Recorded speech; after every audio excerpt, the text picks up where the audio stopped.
Welcome, welcome to our June installment of the Emily Dickinson Museum's new reading series, Phosphorescence. To Dickinson, phosphorescence was a divine spark and the illuminating light behind learning. Dickinson's descriptions of phosphorescence reveal an understanding of its chemical volatility.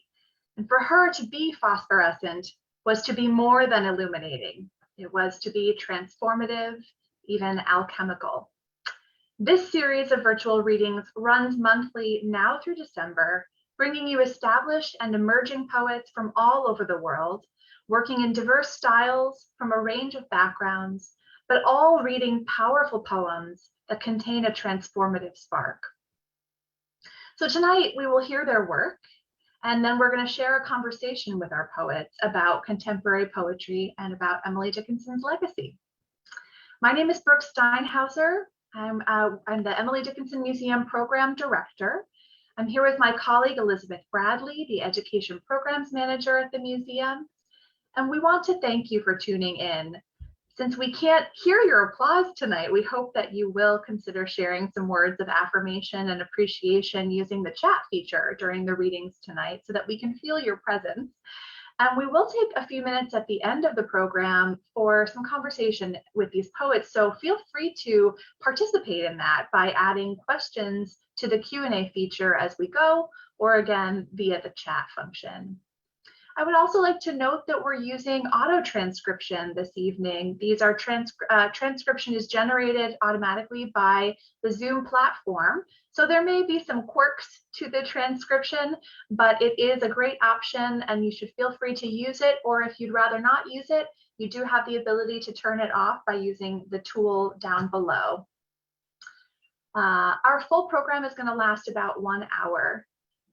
So I think we'll go ahead and get started. We're so excited about this evening's reading, in which we're going to hear from 3 poets at different stages of their writing lives, addressing the experiences of straight and queer women in lively, engaging, and moving poems. So without further ado, I'm going to introduce our poets, and then they're going to take it away. First up, we will hear from Gail Thomas. Gail's books are Odd Mercy, Waving Back, No Simple Wilderness, and Finding the Bear. Her poems have been widely published in more than 50 journals and anthologies, including Calyx, Valparaiso Poetry Review, Beloit Poetry Journal, North American Review, Cumberland River Review, and Mom Egg Review. Among her awards are the Charlotte Mew Prize for Headmistress Press for Odd Mercy, the Narrative Poetry Prize from Naugatuck River Review, and the Massachusetts Center for the Books Must Read for Waving Back. She has been a fellow at the MacDowell Colony and UCross, and several poems have been nominated for pushcart prizes. She recently retired from Smith College and now teaches poetry for the Pioneer Valley Writers Workshops and speaks at conferences and poetry festivals, reading her work widely in community and academic settings. And we'll be putting websites for these poets into the chat as we go. Tonight, Gail is coming from Northampton, Massachusetts, right around the corner from Emily Dickinson's hometown of Amherst. Actually, not really around the corner so much as over the bridge. Then we'll have Nicole M. Young. Nicole is a performer, poet, playwright, director, event producer, and curator, and nonprofit professional with over 20 years of experience combined in these areas. Nicole has worked across various disciplines, including theater, poetry, and classical music. Originally from Detroit, Michigan, Nicole currently resides in Northern Connecticut and works in Western Massachusetts. Nicole released her debut spoken word album, Input, live from the Valley in 2019. It was recorded at Click Workspace in Northampton, Mass. in 2018, and proceeds from the album were used to create a fellowship program for emerging women and non-binary writers of color through Straw Dog Writers Guild. Nicole is the editor of the chapbook Locating Me, which is the culmination of a 10-week writing workshop hosted by Attack Bear Press, and she facilitated that in early 2020. Nicole's coming from Windsor, Connecticut today. And then Amina Jordan Mendez will take us home. Amina is a queer poet performer. She works as a teaching artist from the award-winning Enchanted Circle Theater of Holyoke, Massachusetts, and is a Ford Tubman Healthy Living organizer. Her work is focused on community engagement through arts and activism. She is the recipient of the 2020 Emerging Writers Fellowship, sponsored by the Straw Dog Writers Guild of Western Massachusetts. Amina, where are you coming from today? I didn't get to ask. I am coming from Holyoke, Massachusetts. Fantastic. So we love this Pioneer Valley grouping, and we're just so thrilled to be with you all tonight. Thank you so much again, poets, and I'd like to turn it over to Gail. Thank you so much, Brooke, and Elizabeth, and Brooke, your whole team, for putting this series together. It's really inspirational to hear so many contemporary diverse voices reflect some of Emily's concerns and styles and spirit. So thank you again. Well, I'm going to start by reading a poem that I feel is probably very much influenced by Emily. It's a poem that combines nature and death, so obviously that's Emily, but also it's a sonnet, a traditional sonnet. And the title of this poem is Maiden Hair. Maiden hair is another name for the ginkgo tree. Maiden hair. Other trees drop them one by one, while ginkgo spins green into gold fans, grows scars, then waits mum until frost severs every yellow hold. In answer to the maestro's baton, lets loose a luminous rain up and down the stunned coast at once, blanket of sun under trunks, guilt jeweling the ground, like pleasure reined in until the last stroke provokes each muscle to give way, toes uncurl, breaths staccato, fast and fast, unfurls the backbone's wish to obey, all sense undone in a single wave, rise and fall, eclipsing the grave.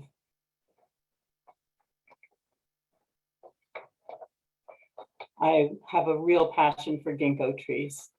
And if you've ever been lucky enough to see one just drop all its leaves at once, it's amazing. This next poem is a narrative poem, Leaving Paradise, 1980. It wasn't the ring-necked pheasants strutting across the yard, lumbering groundhogs or deer splayed bloody next to every road that told me it was time to leave. Sprawled on Hawk Mountain boulders, I counted kestrels above dry quilts of corn, spread next to brick hotels, general stores, stone farmhouses, red barns with hearts and horses.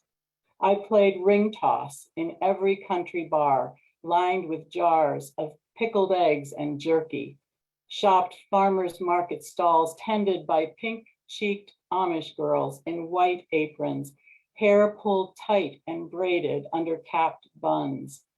They sold stacks of scrapple and cheese, apple butter, pretzels, and pig stomach, while horse-drawn wagons waited for bearded men and black-brimmed boys to drive them home to paradise, Virginville, intercourse, bed sheets flapping in the manure-rich air.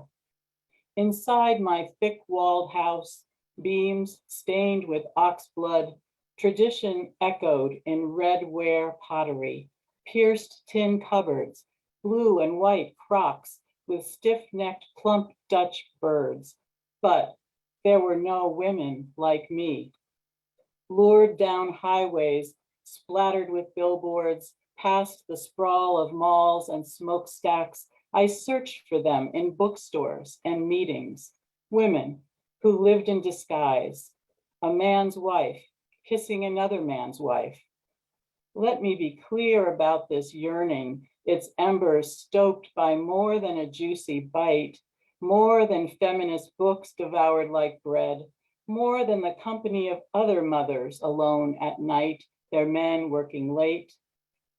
Body and mind Yoked to this cultivated garden of my own sowing, I chose wilderness.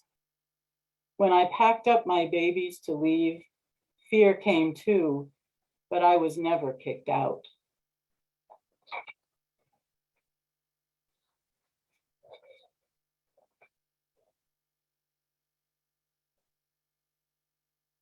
And this poem is entitled The Crossing, and we have a connection with Amherst, Massachusetts, some of us, because the Amherst schools sponsored Save the Salamanders program years ago, and this poem references that. The Crossing. In the spring of my daughter's 10th year, she studied spotted salamanders, how with the first warm rain, they crossed a busy road at night, propelled by magnetic and chemical signals to find their birth pool, a half-mile from the pile of rotted leaves and bark where they slept, not stopping at other ponds until they reached home waters. She designed a sign to warn cars, and a tunnel was built under the road that spring after spring was plastered with flattened bodies like ink blots. By then, her father had stopped calling, and a lawyer tried to extract monthly payments. I applied for fuel assistance when our wood ran out. In another state, his next wife delivered their baby. My daughter wanted to visit. She wore a mask and held the swaddled infant introduced as her sister before returning to our cottage, where we bundled in coats like stranded travelers while cold drafts whistled through the walls. After laying eggs in her natal pond, the mother salamander returns to the woods alone. When her young can survive on land, they leave to mature for 4 or 5 years before they attempt the unmapped migration. One spring night in my daughter's 18th year, the phone startled me awake. An accident. The car totaled, but saved from tumbling down a bridge embankment. My daughter and friends shaken but uninjured. Spotted salamanders navigate the annual journey for 18 years, but only if they traverse that road in 88 seconds.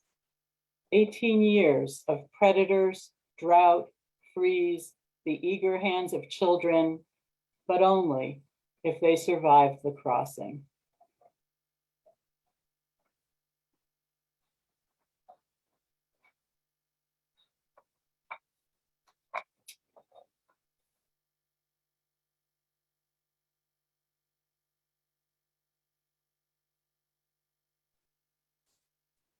Oh, Gail, I think you might have muted yourself. Sorry, accident. I'm back. This next poem travels back and forth in time as I hike through the woods with my dog. So maybe you can hike along with me and travel back in time with me as well. Trail of Roots. After I forget what I know about walking, I hike this trail with my dog, who is thrilled to be free. This is not a time for Shinrin-yoku, forest bathing, where one walks untethered, although a slice of sky above the canopy stares like the milky blue eye of a newborn.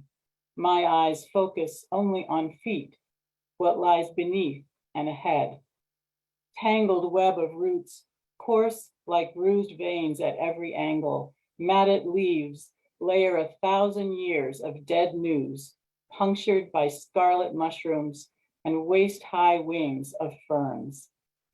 In China, children are wearing brightly painted butterfly wings to keep 6 feet of distance in school. What bird is making that sawing noise, or maybe a porcupine ready to drop a gnawed branch for its young? I remember years when I used my body and skin to feed my children, denied by their father, as if we lived in a blind alley built of unpaid bills. Now I follow the blue blaze on the next tree, lift a low-hanging branch before it slaps my face, then an uphill stretch and downhill tumble of pebbles, more up and down until calves and toes cramp and I stumble. When we walked home from a pride march, I pushed a stroller and held my other child's hand while red-faced men screamed at us. Later in the garden, a neighbor spit on the ground, the thick clot daring me to protect them. And here, a bridge of boards spread across shallow water where the dog's desire to tramp in black muck is met.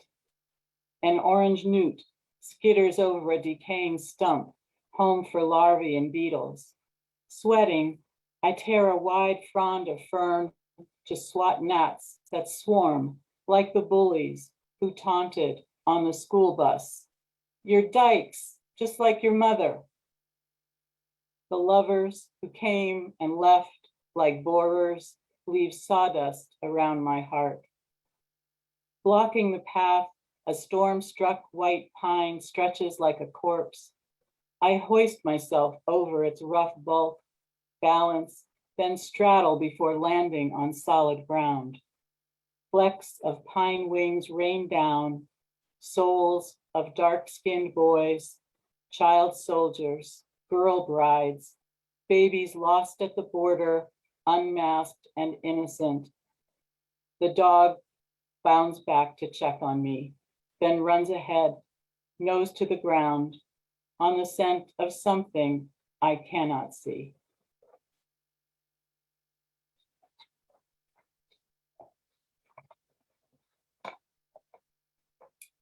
And I'll close with this poem.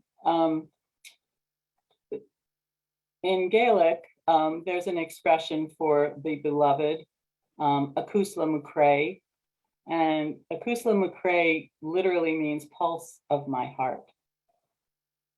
Pulse of my heart. Because at 2 a.m., my heart rattles its cage, the chills begin and I pile on blankets. I am breathing in, I am breathing out, the way I was taught. Because I remember my father's first heart attack, my mother withdrawing afterwards like a dog that's been kicked, waiting for the next siren to pierce the night, wondering if the warm man snoring beside her would still be breathing at dawn. And it did happen, like some stories of stopped hearts. The hummingbird's heart beats 10 times a second, and once an iridescent darter perched so long at the feeder, chest heaving, I knew it was dying.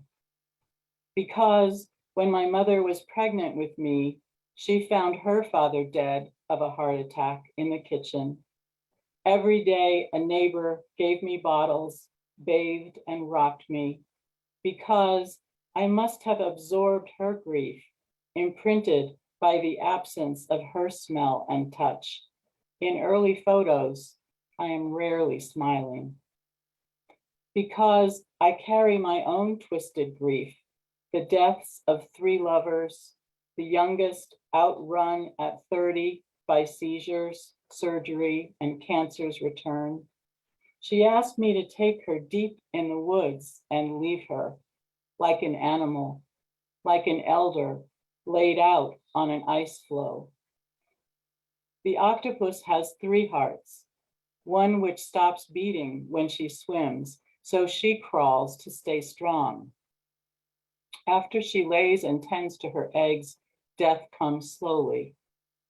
Because the jaws of dementia swallowed my mother, I scour the house for my grocery list, later find it in a drawer I never use. We laugh, my beloved and I. Still, a chill signals blankets and blood pressure check.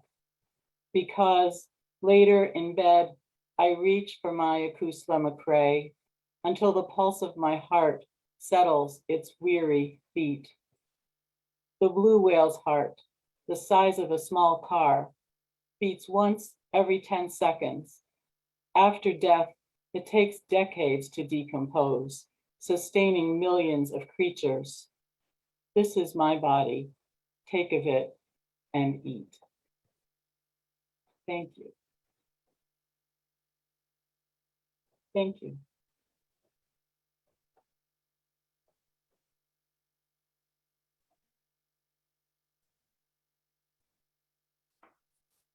Soul searching, mind jerking, assisted fantasies lead one to wonder.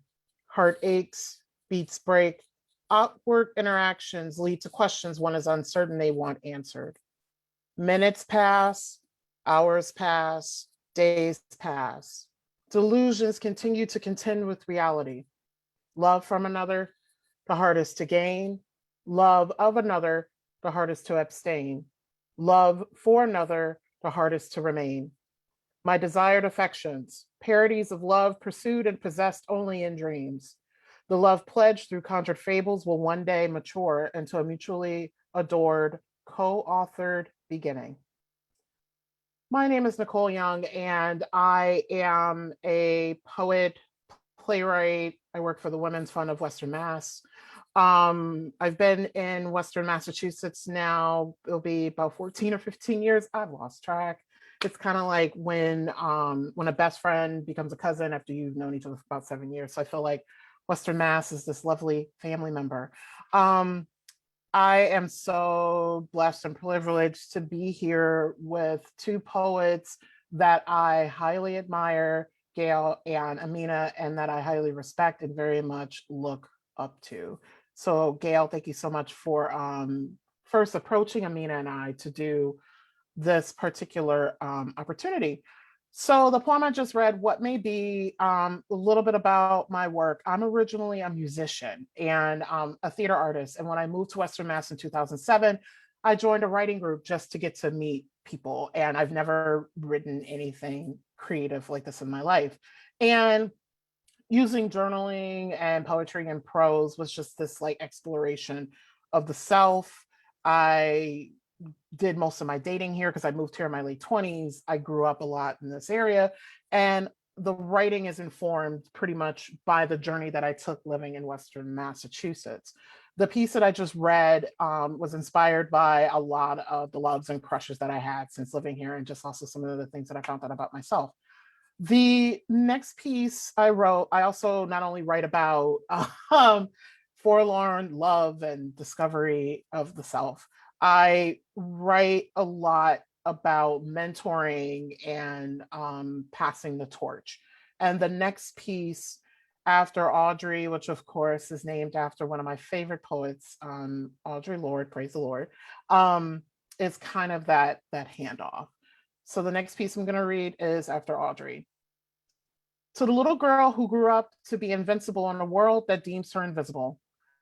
To the toddler who once leveled with stones, who will soon look beyond the horizon as she reaches towards the sky. To the tween who stepped into her fierceness while acknowledging her fears. To the once little girl who broke through others' truths to discover her own destiny. To the one who discovered her prowess before she sought her wealth. To the one who, with ambition, wears awkward as an award. For those of us who continue to persist, aspiring for higher, even at the disdain of those with only doubts, apprehensions, and assumptions. For those of us, as we meet her with intention, may we greet her with conviction. May we only open doors for her that will lead her on the path, a blueprint of glee, prosperity, pleasures, victories, beauty, and peace. So I was going to wait until the Q&A to possibly mention this, but it's an honor to read for an Emily Dickinson Museum event. When I first moved to the area, everyone was like, yo, Nicole, you gotta go to the Emily Dickinson Museum. The docents are an act itself. And visiting the museum, I've gone a couple of times. It's an amazing experience. And also there's a lot of ways that I connect with Emily in terms of how I got to my writing, how my writing came about, but also too how I discovered myself and the things that I need to do to regroup. Like I do a lot of what I like to call turtling, where I go into hibernation and not talk to anyone and just disappear because I kind of need to do that.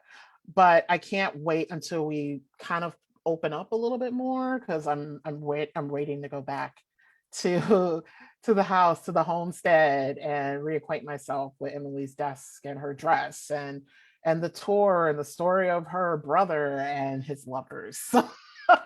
Your docents do such an amazing job, and so it's great to be on the slate something like this. I have two more works that I'm going to read. The next one is the largest body of work that I have. It's a poem that I wrote starting in 2009, where, of course, I'm Black. It's obvious if you didn't know. I just found out today, but apparently it's been obvious for a long time. And living in Western Mass is very different from the environment that I'm from. I'm from Detroit, which is like 99% Black and all of that other stuff. And living in New England, there's this whole, like, I'm playing these chess pieces where it's like one moment I'm completely invisible, the next minute I'm completely hyper invisible. And how do you toy with that? And a lot of it is people, deem me to be silent, and like that chess piece where they get to kind of play with. So the piece that I wrote was kind of informed and inspired by just existing in Western Massachusetts. I returned to this piece. It has evolved over time. I've changed things, I've inserted things because of just the state of being Black has changed. And there is a section in this poem that I hope I can remove over the next, hopefully, couple of years, because I do cite just the state of the world. And I don't want to give it away, but you'll sense it as I'm reading it. The loud Black woman shall speak now. You silence me in fear for what I have to say will teach you. You silence me in fear for what I have to say will reach you. You censor me, though my points are universal. I may not look like you, sound like you, or act like you. My views are important as well. Sit back and enjoy this role reversal, for I have something to say. I can get hood every once in a while. Realize this educated sister speaks from experience. I open my mouth, you think I've gone delirious. What do you think I'm here for? Was I really here to cook, clean, and care for children that aren't mine? Have you seen my apartment? Have you tasted my last home-cooked meal? Me, a babysitter, really? These one-dimensional expectations are ridiculous. When music is loud, people get excited. When a car horn sounds, it's loud. When a train's coming, it gets loud. Warnings are loud. Loud is used to get your attention. I raise my voice, not in violence. My text increases in volume as a tool for awareness. Here comes what people might consider as hard evidence. Listen closely. Bear witness as some truths will be revealed in this rant. We are always angry. We have multiple baby daddies. We lie in bed all day expecting governmental handouts. We unfairly take up space. We don't want to work. We expect you to take care of us. We are disrespectfully sassy and disregard authority as we believe we know it all. I will continue on. It's time to get candid, for I've got more inaccuracies to expose. I am here before you as a 3-time college grad with 2 master's degrees in hand. This once uncertain and unsure little Black girl originally from the Motor City has accomplished a lot, both on her own and through a community of support. Don't let this afro, skin color, long nails, tattoo, sometimes attitude, the y'alls I drop every once in a while and the slip into an unfamiliar dialect fool you. Best believe I'm a positive contributor to society who has always paid her dues. Black women provide more than what we receive credit for. We are mothers, daughters, sisters, aunties, doctors, lawyers, accountants, dentists, teachers, paraprofessionals, crossing guards, custodians, policymakers, law enforcement, first ladies, groundbreakers, and vice presidents. We are your neighbors, your loved ones, and in a lot of cases, your next of kin, yet we are the first you wish to unsee.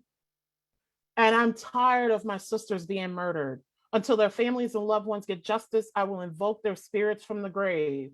Rakia, Sandra, Brianna, Ayana, Catherine, Eleanor, Raya, Taisha, Dominique, Duana, Ayana, Malaysia, Jane, Miriam, Yvette, and countless others. No one should ever, ever feel the right or responsibility to assume an authority over anyone's existence. All of these women should still be breathing. We're always expected to follow the rules, even when our peers of a lighter hue are the only ones who know what it's like to choose. Too many judge those who look at me at a moment's glance, unwilling to give me that first chance. I have every right to be angry and pissed and to resist. Think twice before you provoke stereotypes as your guide to a conversation. That person you may make a slight judgment on is too of God's creation. My list of frustrations is fairly long, but today I'll ask you to take note of just a few. I'm loud because my sisters are hurting. I'm loud because anytime someone hurts us, we're told to be quiet, that our pain is just a made-up fable. I'm loud because we're the first to receive poor medical treatment and to be beaten or murdered by lovers, and at the same time told that what we were served is what we deserved. I'm loud because my people have been silenced for centuries, yet always forced to carry the load. It is through my ancestor strength that I'm able to uplift the prose that flows from soul to vein to ink to paper to stage. My podium is the world. My stage is your floor. My voice opens doors. I hope that I've shared today will not be ignored. I've now come to the time you've all been waiting for. It is time for this loud Black woman to take a break. Don't hesitate, because I'll be back to deliver some more news. For no one else will tell my story better than I can. Embodying that section of the cis and trans women that have been murdered either by police or loved ones, people who assume some position of authority. Every single time I do it, it's hard. It is so hard because I'm like, this should not be here. For those who follow my work, if you have I have an album that's available for sale on my website. I do a rendition of that poem, and it is very different. And that piece, I decided to hold space for how my people are seen, because I have a very powerful voice. I speak with conviction. So I'm like, I want to use my platform to bring awareness to things. And I really hope that I can take that section out. So do what y'all can to make sure that I can do that soon. And before I turn it over to Amina, who, I'm not gonna lie, I've known them since they were in high school. We met when I worked for New World Theater. That was a job that brought me out here, and I will never forget. I've seen Amina perform a lot before, but my most memorable moment was in 2009 when we went to Washington, D.C. for Brave New Voices, and Amina performed at an open mic, and I was like, yo, yo, yeah.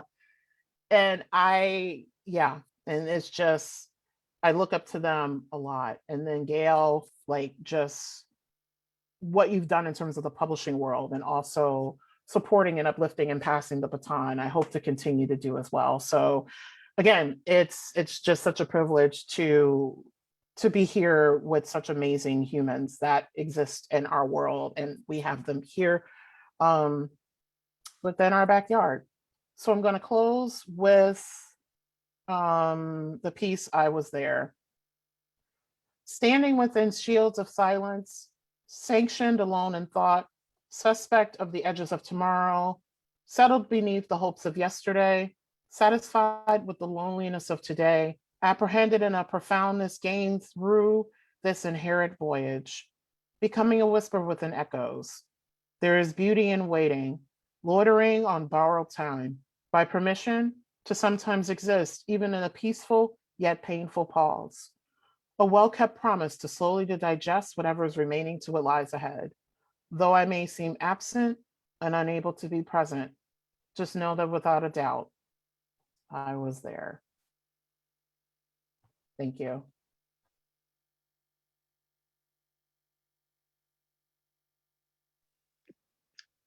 Thank you so much, Gail and Nicole, for your beautiful artistry, your beautiful words, and your beautiful presence. I'm really loving, as someone said, I think it was Paige earlier said, this is a beautiful way to spend a full moon. So thank you so much. And Nicole, even younger, I think you knew me when I was in like middle school. So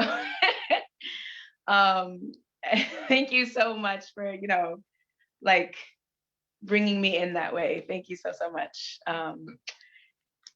So I am going to share some poems that are old to me, but new to the world. I actually took a hiatus from performing for a few years.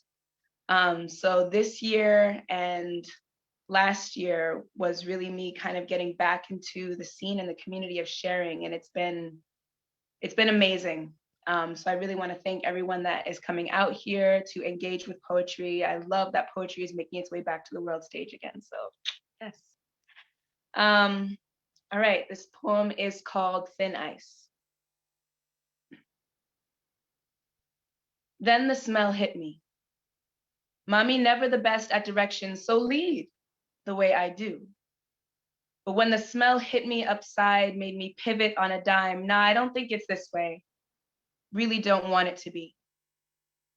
Antibiotics smell like freezer burnt strawberries, the sun rotting them in a foam cup turned on its side, a swivel in the wind, posturing. It's terrifying. If you're looking for your loved one, though, you've got to follow your nose. Disorienting. Hospitals. All look, taste, feel, smell, like smiling in the face of the one you begged would just stay and heal. Just heal. They know it's hectic and desperate, that smile. Turned on its side, on rotation, posturing for final moments. It's disorienting. My father sits up and smiles a spacey tooth smile through a beard that seemed to gray overnight, or had it been that long. Looking softer than it ever did. His kisses used to feel itchy and pushy, but a blessing all the same, and for the never knowing when I would feel it again. He grins big, like all love he ever wanted. My mother and I, an oasis. A mirage? Not enough to keep him safe, necessarily, obviously. The only thing worth being sober for, he says. The way we do fleet in and out, our moments are so, too, often short-lived.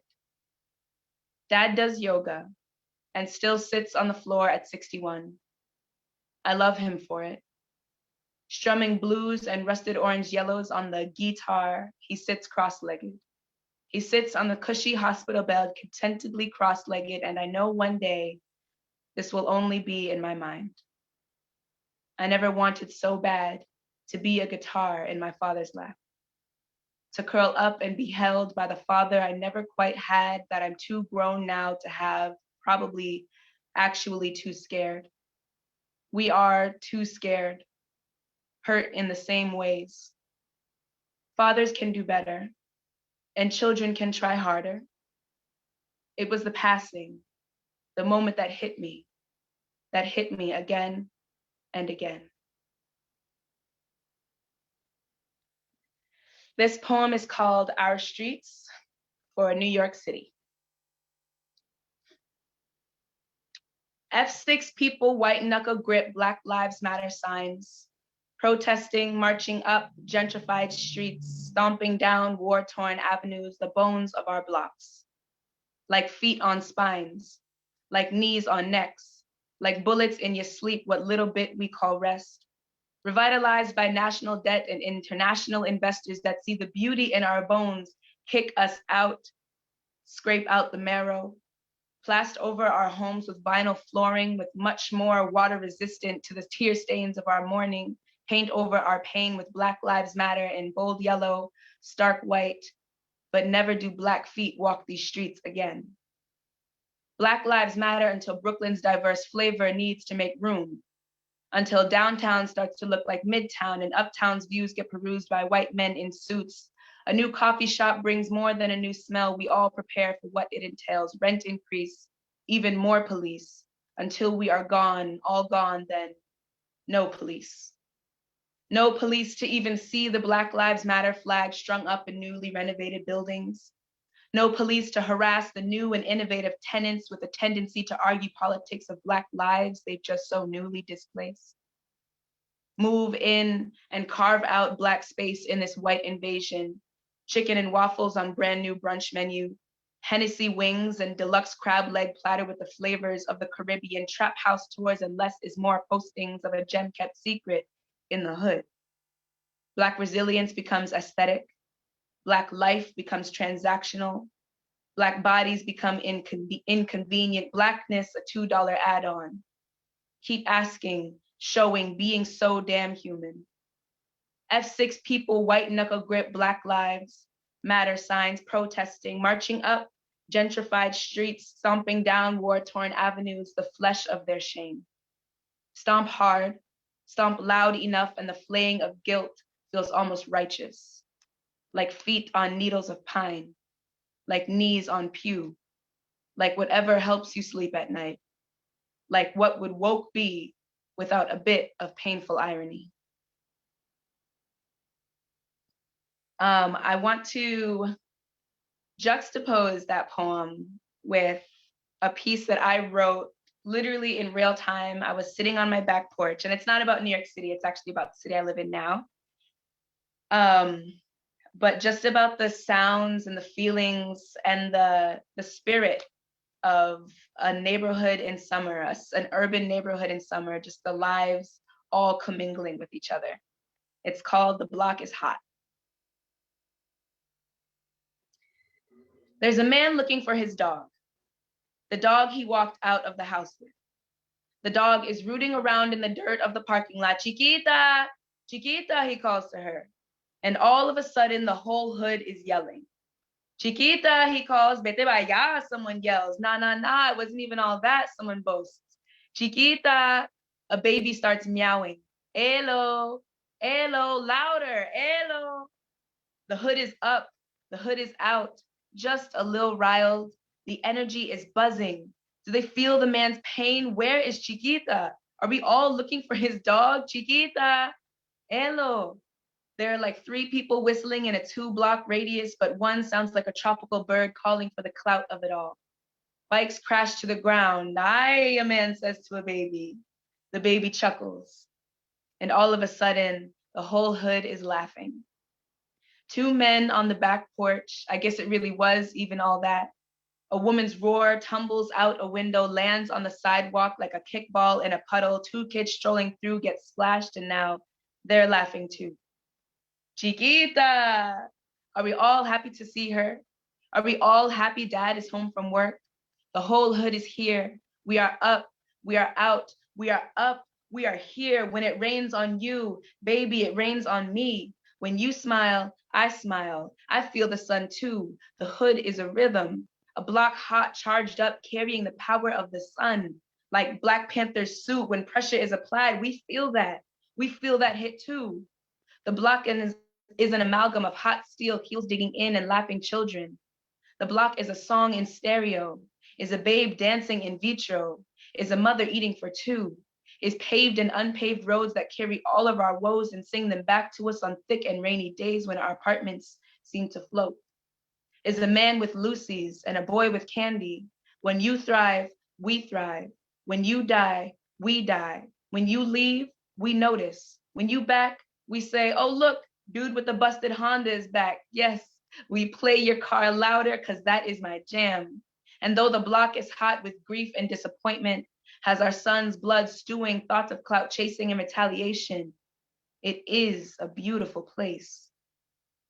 I've been to the manicured lawns of elite white spaces, felt the weight of phantom eyes glaring from high up window panes, swallowed plastic pills and suffered fake laden grins. They don't want to taste your spicy jerk.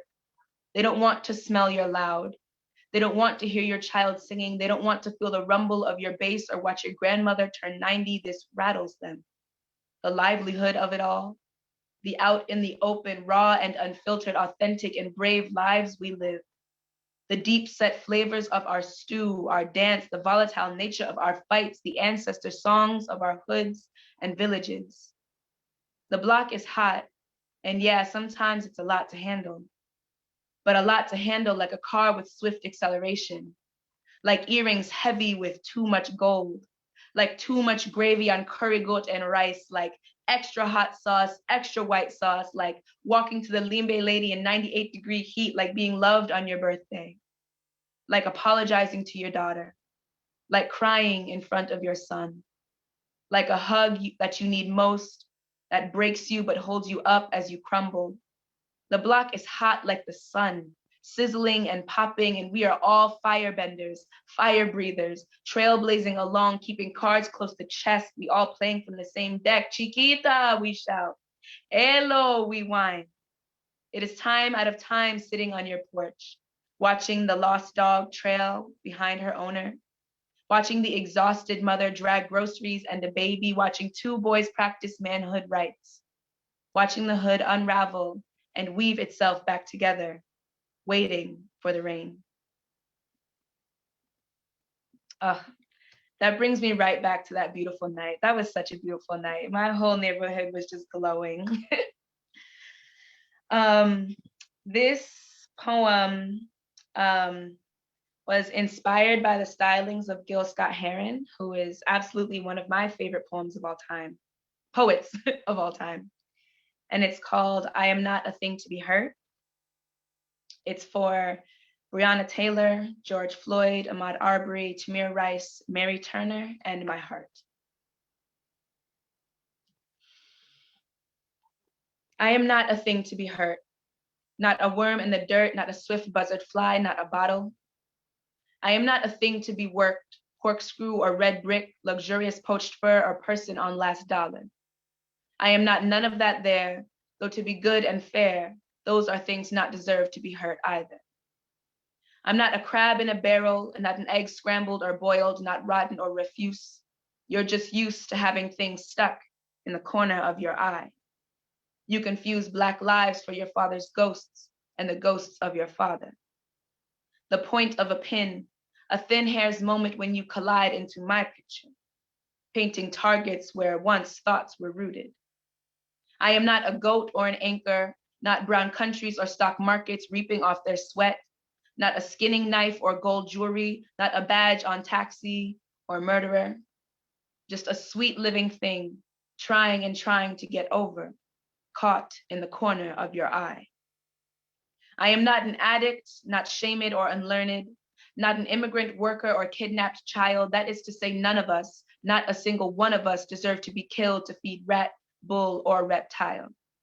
We are not none of that there, none of that there, none of those childhood toys or field games, not your twisted, vicious coming of age postcards sent and teeming with pride coming off the backs of dead men, not your deep-seated guilt lit quiver and quip all that pomp and circumstance. Your tears and actualist care are as plastic wrap and magnifying glass, weak, see-through, incriminating. We see you self-serve to our trauma, clanging hard on computer keys as you watch me die through half-drawn curtains. No, we are none of those things, not a nut or a screw or a mirror for you, not a mirror for your car or your soul. We are not dead pet seeds or a dream that you have the right to keep burying us. We are not your problem. We are not a problem and never in need of correction. Not an undisciplined child or animal in the wild, not a thing to be hurt at all. I am a being, a person, a Black woman with breath, wondering why, how came your list of things to be hurt grew so damn long? How it existed to be so tall? How long it will take for you to see your name on our list we throw up with fire on broken and crumbling palace walls. And I'll be honest, I kind of lost track of time, so I hope I'm not too long over. Okay, I want to share two more shorter poems. This poem, I think I was definitely in a season of recognizing harm within our lives, our relationships, and just our interactions, and how transactional things can sometimes be. So I wrote this poem called When a Man Asks for Instructions. When a man asks you for an instruction manual on how to love you, tell him step 1, pay attention. Do not play the game. Do not flatly and courteously lay play-by-play directions for him to adhere. Do not answer every question you've already written while he skims the pamphlet of your love, for it is the last thing he'll ever listen to and the last thing you'll ever hear. I learn as I play, he decides finally, folding the book in two. Do not let him turn the living, breathing mountain of your love into a Mario Kart coal mine. Men are too spoiled with games, with how they've oversimplified the world into checkboxes and checklists and owner manuals. Does he deserve the secret ingredient and recipe to your love and how it's never the same twice? Don't let them track you like athlete statistics, speak on you in deep, throaty tones, gaze upon you with flat gray eyes, cage and corrupt you with tiny words like high maintenance, cute, needy, or bitter. Don't let them learn the cheat code to your forgiveness being exhaustion like flames, his gaslighting no longer ringing the alarm. Do not let the game be played at all. Game is what colonial man built to win. Writing all rules and disqualifications, saw a vast multiverse and decided it was too much work learning to sing and instead chose to dissect it and call it chord. Like around the throat of the world, like a leash, and claim himself leader, owner. Do not let a man that holds no song sacred find a map of you, siren. Do not let your heart be fishing trophy on his wall, the light he uses above his kitchen stove, constantly buzzing, the light in his vanity mirror as the night light in the bathroom for his midnight piss. And this last one, I actually wrote on Juneteenth. I was on my way to a performance for that day, and it was just, I was like, hold on, I need to write this down before I leave. And I think definitely the energy and the spirit of that day really prompted me to write this poem about my ancestors. And if anybody has ever done any ancestor reverence or worked with your ancestors in any way, you know that many times they will communicate with you through your dreams. And I wrote about an experience that I had with an auntie, someone that I never even met in life, but who came to gather me up because I was just not acting my best. So she came to give me some information. So this is called How the Aunties Show Up in Dreams to Snatch You Up. One thing I've learned is you cannot outrun your path, and you cannot turn around. When flies begin to land on your altar for the 5th time when you mention his name or that job, or when you're eating that food or talking down on yourself and you still lie down, make yourself small, curl into the nook of self-sabotage for another night of sleepless rest, you better leave out sweet brown bread and butterscotch candy for the auntie that is coming expeditiously to snatch you up. In ankle-length purple tunic dress adorned with shimmer and shine, her eyes act as deep pools to look at yourself. Why you make them more important than you? She sways through the deep black web of dreamscape, smooth like a brown stallion horse with skates on, you know? Deep brown hair, deep brown skin, deep purple energy that came out the gate swinging. I know you're not playing with my niece. I know you're not sleeping on yourself. I know you're not ignoring signs and affirmations, avoiding your greatness and elevation. I know you are my love. I know you are my heart. I know you are my feet on ground that holds my body in cool earth. I know you are the body of my body, the spirit of my efforts, the way I live on. I know you are not sleeping on us. She comes with rosary beads in hand, smelling of fresh powder, mango, and ginate. Count yourself blessed and highly favored to be snatched up by an auntie with such regard and hope and Caribbean dipped tongue languishing your fear with sweet words wrapped in spicy tones, giving more than opportunity, more than love, more than abundance, giving chicken bone to stew, giving life back to living, giving you back to you, Giving is in receiving what is given. When aunties come with perfumed hands and gold teeth shining, you've got no choice but to walk in your power. This morning, you wake up smiling. Thank you. Oh, I always feel that I have the great privilege of being able to applaud on behalf of everyone who's here tonight, so I'm going to do it because y'all deserve a real true and proper audible round of applause. That was such an extraordinary group of readings from an extraordinary group of poets. Thank you all for these beautiful comments that you're throwing into the chat. There's a lot of love for you, Gail, Amina, and Nicole coming in. I hope you've been able to see that, but rest assured we'll make sure we share the chat with the poets after our program tonight. I'm just so grateful again to you all for being with us, and we are nearing the end of our time together, but I definitely feel that we can take a couple minutes over because I would really love for you all to share the story of how you came to know each other and how you came to be working in community, because it's a pretty great story. And I'm going to go ahead and pop into gallery view so we can see all your beautiful faces. Nicole, take it away, Nicole. Yeah, because I think I'm the thread that brought us all together. So I knew Amina from working at New World Theater. I've known them since they were a teenager. Gail and I are both members. Well, actually, all three of us are members of Straw Dog Writers Guild. Gail and I met there. And what brings us all together, to sum up, because we do have a really rich story in terms of how we were connected. A couple of years ago, I fundraised to start the Emerging Writers Fellowship Program with Straw Dog Writers Guild, actually inspired by Amina's career. I was there when they decided to take the pause, and I understood why. And we both have a lot in common in terms of our experiences with the industry, and that we're not published. I'm self-published, but we're not published by a major house. We are spoken word artists. I know for myself, not to speak for Mina, people don't know what to do with me. And I've had such a hard time breaking into the industry, and I've spent a lot of my money, which is I work full time in another industry, spent a lot of my money to get myself out there.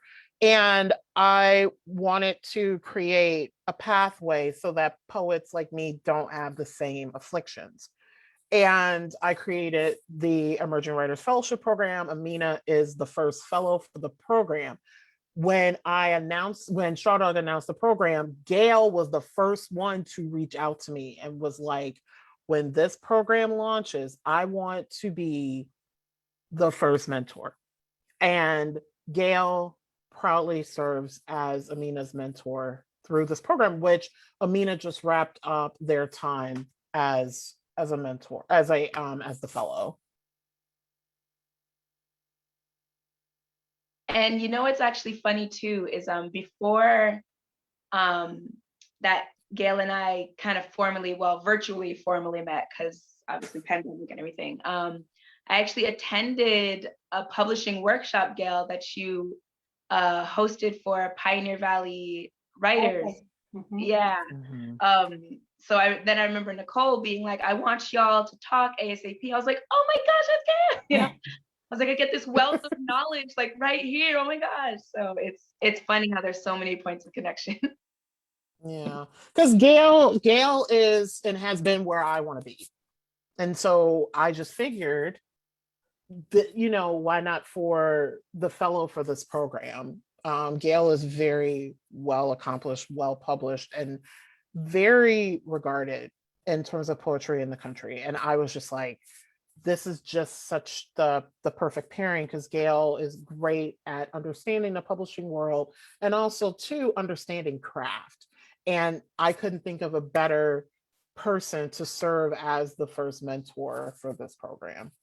Thank you so much, Nicole, for saying that. I just have to say that I benefit as well. I mean, you can be writing and publishing for many, many years, but if you don't approach your work as a beginner, if you don't pass along the knowledge that you have, if you hoard information about contests and publishing opportunities, I feel like that does everyone a great disservice.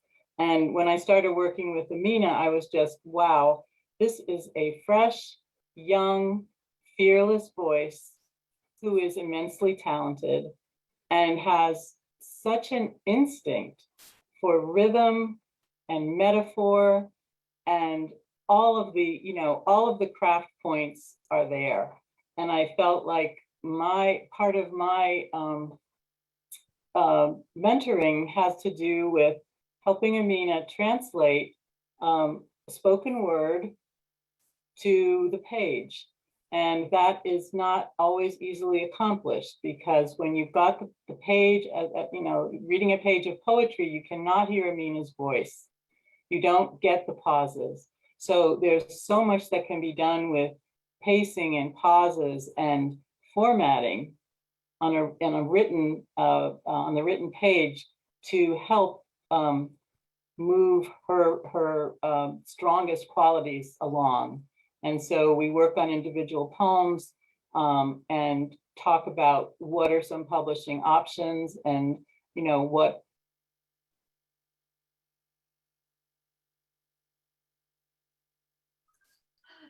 Oh no, did she freeze? I think Gail is frozen momentarily. Oh, we lost you only for a moment there, Gail. Okay. But that was beautiful. And what I was hearing echoed in all of your responses there is just how much writing in community has done for you. And I also think I heard in your poems tonight that there are a lot of different ways to write in community, whether that's your physical or geographic community of poets, or whether that's your community of your identity, or your community of your family, or your community of your ancestors, your community of your lovers. I'm thinking a little bit about the communities that Emily Dickinson was writing in, which can be thought of in a lot of different ways. And I got to bring it back to Emily Dickinson here at the end of our program. So if I can just ask one more question of you, which would be sort of, if you opened a book of Dickinson poems, what might you be looking for there?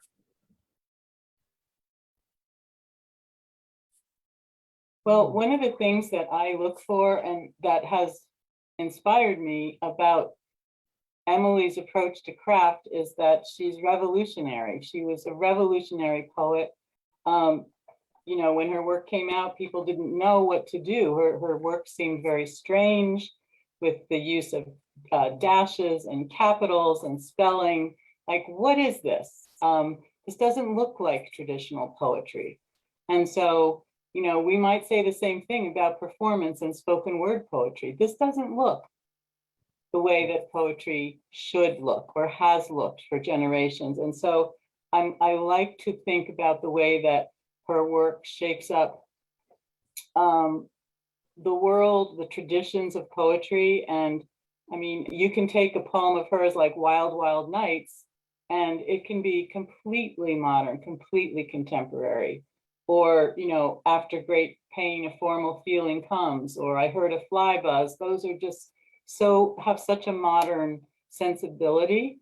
And I think it's just really interesting that she was revolutionary in her poetic style, and in such a contrast, such an irony in her personal life of solitude and kind of choosing to be a non-traditional woman for her time. So those are the things that inspire me, and I love to go to the museum as well. Yeah. So yeah, I love this question too. Like, oh, that's a really, I think every poet should even ask themselves this question. But I think being from Amherst and being a very young poet, I've been writing since they had the poetry unit in kindergarten, and I was like, ooh, I like this. So Emily Dickinson has absolutely been one of those like very integral people in my poetry development. And I think what I got from her, what my heart and my spirit got from her from reading her poetry is wow, she has a really unique and very specific and subjective talent, like almost like it only belongs to her, of how to capture that somber, silent feeling, you know, that kind of, that sadness, that yearning that feels almost ethereal, you know? So I think when I open a book of Emily Dickinson poetry, I'm looking to be able to cry a little, you know, to be able to feel like I'm in a very intimate moment with a friend, and to really feel like my consciousness is invited to the table, you know, as opposed to like, oh, read, you know, some of my poetry. It's like you can almost feel like she wrote it for herself and you've been invited to something very secret. And that's something I really love and have loved about Emily Dickinson's poetry. And for me, I'm just going to read one of my favorites of hers. Success is counted sweetest by those who never succeed. To comprehend a nectar requires sorest need. Not one of all the purple hosts who took the flag today can tell the definition so clear of victory.